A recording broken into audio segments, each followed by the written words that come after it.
Sports fans, due to the length of the full breakdown, we are breaking it up into 3 parts on YouTube. If you want to watch the whole thing right now, click over to our website. Otherwise, you'll have to wait for the other parts to be released in the coming days. With Everett back playing with stitches, Litton gets a little dirty. And this is the moment where Coach Dale almost goes to the dark side. Patch him up, come on, patch him up. I can't do it. Patch him up! What are you, out of your mind?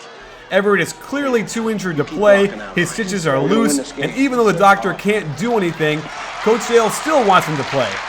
But some beacon of common sense finally grips him, and he puts Strap in the game. Everett, you're on the bench. Come on, you're on the bench.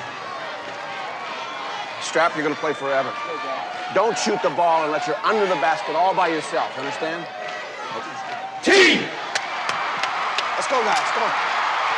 Let's go, Strap. And this is when regular religion and the religion of basketball begin to merge. Strap. God wants you on the floor. Even though Dale was most likely joking, you can see how the power of those words and positive thinking can get results.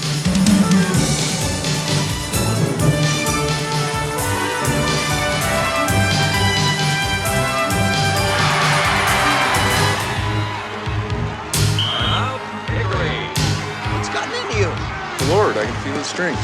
Well, keep your strength in the dribble, all right? On this drive, the defender gets there, but he does turn his body at the last second. Of course, Buddy isn't raising his hand to acknowledge the foul on this one, and it forces Coach to put in little Ollie, the equipment manager, to play in the biggest game of their lives so far. And it led to another memorable line. It was 10-team. Litton goes to his zone, and Ollie misses a chance to help the team. Then watch this cool little play where the Litton forward looks like he's going to set a step-up screen, but then pivots to get a pass right to the basket. Awesome. Down 1, they have to foul. Big mistake to pass Ollie the ball. Coach Dale should have had him buried in the weak side. And check out the underhanded free throw. Litton does another high post split, and look at the running one-hander. I like how Coach doesn't call timeout, needing a basket to win the game with 10 seconds left. Sweet little crossover by Jimmy, and this was the basketball gods looking down on Hickory High, as there was absolutely no reason to foul Ollie on this shot attempt. Another example of positive coaching is talking in these terms to his team and his shooter. After Ollie makes his second shot, and you will make your second shot, get back on defense right away. It may just be enough time for them to throw in a desperation toss, okay? All right. And it's up to Ollie to keep the dream alive. And he does, with 2 free throws, although this last shot got awfully close to going in. So now it was on to the state championship, where small-town schools simply never make it this far. And they got to film this at Hinkle Fieldhouse, where the real state championship was played in 1954. Richard, welcome to Butler Fieldhouse. Your practice schedule is from 10 to 12. This guy welcoming the team actually played on the real Milan High School team that this movie is based on. Kind of off the record, I think this is the most exciting thing that's ever happened to Indiana basketball, so we're all behind you. Good luck and tear 'em up. Another great lesson for coaches is to keep the players from letting the enormity of the situation press down too heavily on their shoulders. Buddy, hold this under the backboard.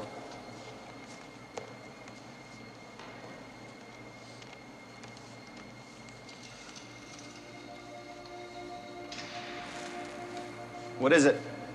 15 feet. 15 feet. Strap, put Ollie on your shoulders. Measure this from the rim. Buddy.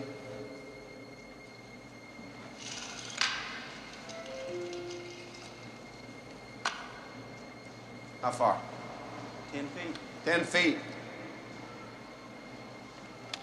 I think you'll find it's exact same measurements as our gym back in Hickory. This little scene really did happen in real life, and it served as a great reminder that basketball is basketball, no matter where it's played.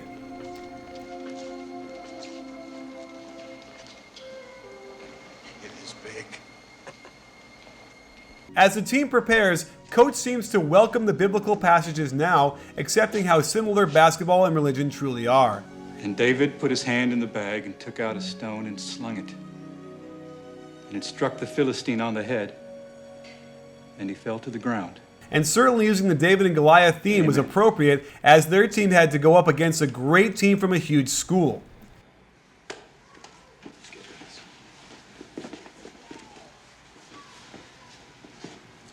I love you guys. Not surprisingly, the Huskers struggled against the speed, size, and strength at the outset. In the timeout, there's an awful lot of negative talk going on. I can't stop that guy. Maybe they were right about us. Maybe we don't belong up here. Let's go, come on. Coach, can I say something? Yeah. I think Jimmy can take the guy that's guarding him if we set him up. I like how Merle makes this suggestion, but we never ever see Coach draw up a play or really talk X's and O's at all. So Jimmy starts to take over, and look, a weak side screen set for him gets him an open shot. No comeback would be complete without this same pin down on the right side for him. The other team has some really good ball movement too. High post entry into the back door. I guess we can't expect Jimmy to score all the points and play defense too. At this point, you'd have thought the other team could have figured out this play, but another swish. Here's a new play we see where Jimmy hands off to Buddy, then steps back off the flare screen for an open look. It gets him a nice putback by Everett.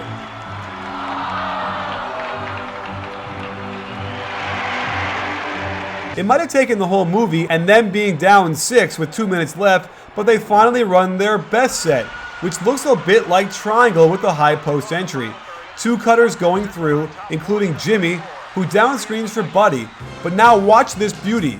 On the pass back out, Buddy stops, turns around, and then joins Everett as part of a double down screen for Jimmy, who gets wide open for the jumper. Here's where it gets problematic for the Bears from a coaching standpoint. With no shot clock and a 4-point lead, they could just stall and force Hickory to foul. But why is Paul Rudd signaling for a play? And then why on earth is he shooting a 15-footer? This is the only way for them to lose the game. Buddy, full court press after the shot. I love how Buddy, while on offense, can make a signal to the team to tell them to press after they shoot. This is something every coach should put in. Of course, they run the old pin down on the right side, and even though it misses, they spring into their press. The Bears' big man gets it stolen, almost as if there was a director behind the camera telling him to get it stolen, and a gorgeous cut and pass for the layup to cut it to 2. Again, the Bears panic under the intense pressure of the Hickory press. Jimmy gets a steal of his own and hits the bank shot to tie it. If the Bears coach had a timeout and didn't use it, then shame on him. Seeing as though they had a decent lead till this point, it would be hard to imagine he had used them all. And Hickory again gets a break when Paul Rudd inexplicably dribbles right to the sideline near the half-court line, enabling a trap and a steal. The final huddle might be the most memorable part of this movie, as Coach Dale tries a David Blatt move by using his star as a decoy. Jimmy, they're going to be expecting you to take the last shot. We're going to use you as a decoy. Buddy, you get the ball, give it to Merle on the picket fence. But just like the Cavs versus Bulls, the players mutiny, and Jimmy tells him he's going to ignore that play and hit his own shot. What's the matter with you guys? What's the matter with you?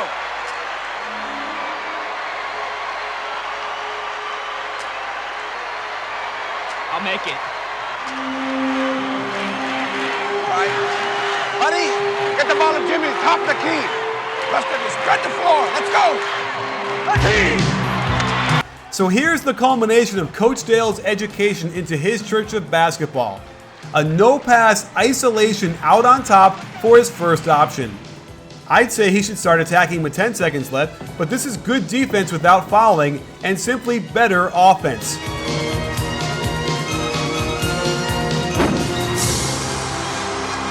Jimmy wins the game, the music swells, and there isn't a dry eye in the house.